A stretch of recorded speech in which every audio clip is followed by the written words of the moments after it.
Avez-vous déjà été invité à un souper ou à un repas, mais que vous ne voulez vraiment pas y aller? Alors ça peut être pour plusieurs raisons. Peut-être que vous êtes fatigué, ou peut-être qu'il y a beaucoup de chemin à faire pour aller jusque-là. Peut-être que le menu ne vous plaît pas. Aujourd'hui, rien de cela. Et au contraire, nous sommes invités à un repas que personne ne voudrait manquer.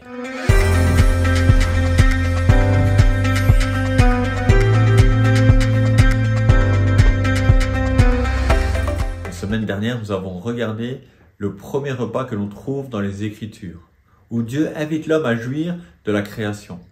Et nous avons malheureusement observé que ce repas à volonté a mal fini à cause de la désobéissance de l'homme. Mais Dieu n'a pas voulu en rester là. C'est pourquoi il invite son peuple à un nouveau repas afin de solutionner le problème. Ce repas, c'est le repas de la Pâque que nous pouvons trouver en Exode chapitre 12. Dans les 6 premiers versets, on y voit le menu proposé.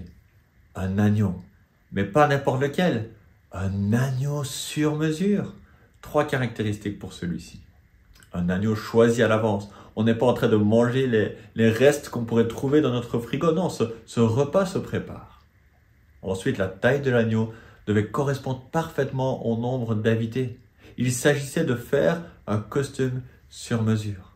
Cet agneau et le sang de l'agneau est exactement ce que la famille et les voisins ont besoin. Rien de plus, rien de moins. Troisièmement, tout indiquait que ce menu devait être aussi considéré comme un sacrifice. Cet agneau sera sans défaut, mâle et âgé d'1 an.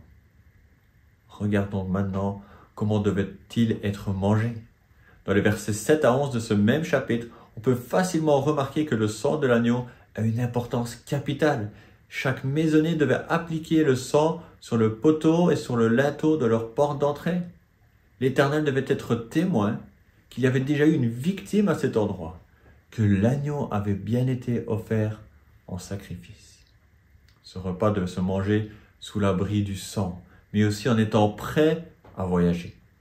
Quand vous le mangerez, vous aurez une ceinture à la taille, vos sandales aux pieds et votre bâton à la main. L'agneau devait être préparé au coucher du soleil. Donc la tenue normale aurait été un bon vieux pyjama, non?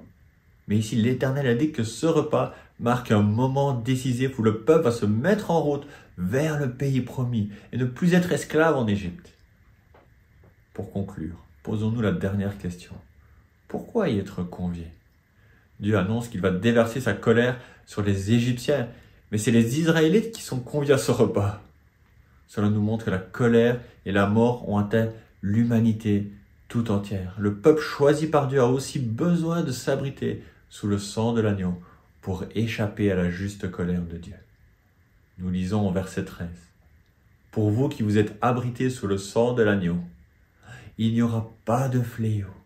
Je ne vous frapperai pas, je ne vous détruirai pas. » Jean-Baptiste dira en voyant Jésus pour la première fois, « Voici l'agneau de Dieu qui enlève le péché du monde. » La question pour nous est celle-ci. Sommes-nous abrités sous le sang du véritable agneau, Jésus-Christ?